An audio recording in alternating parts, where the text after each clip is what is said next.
வணக்கம். DJ relation உங்களுக்கு property bank selling ஸ்க்ரீனில் வர நம்பருக்கு கால் பண்ணுங்கள். நம்ம இருக்க லொக்கேஷன் பார்த்தீங்கன்னா உங்களுக்கு Kolathur secretariat colony.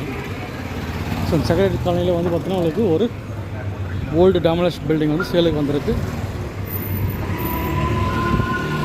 2065 square feet CMD approved. Owner rate பார்த்தீங்கன்னா உங்களுக்கு 10,000 per ஸ்கொயர் ஃபீட் வந்து ரேட் வந்து ஃபிக்ஸ் பண்ணியிருக்காரு. நெகோஷியபிள் பேசலாம். ஈஸ்ட் ஃபேஸிங்கில் வரும் 24 ஃபீட் ரோடில் இந்த ப்ராப்பர்ட்டி அமைஞ்சிருக்கு. நல்ல காம் லொக்கேஷனு. கொளத்தூர்லேயே பார்த்தீங்கன்னா உங்களுக்கு இது கொளத்தூர் விநாயகபுரம் சரௌண்டிங்கில் நல்ல ஒரு ப்ரைம் லொக்கேஷனு செக்ரட்டரியேட் காலனின்றது. ஸோ ப்ராப்பர்ட்டி தேவைன்ற கூட ப்ராப்பர்ட்டி யாராவது தேவைன்னா ரெஃபர் பண்ணுங்கள். ஃப்ரெண்ட்ஸ் ரிலேஷன் நேபர்ஸ் கொலிக்ஸ் யாராவது ப்ராப்பர்ட்டி தேவைன்னா ரெஃபர் பண்ணுங்கள். ஸோ நம்ம ப்ராப்பர்ட்டி வந்து பார்த்திங்கன்னா நிறைய வந்து உங்களுக்கு ஸ்கூல்ஸு மார்க்கெட்ஸு நேர்வே பார்த்தீங்கன்னா ஒரு ரெட்டேரி. ஸோ ப்ராப்பர்ட்டி தேவைன்ற கூட ப்ராப்பர்ட்டி யாராவது தேவைன்னா ரெஃபர் பண்ணுங்கள். நன்றி, வணக்கம்.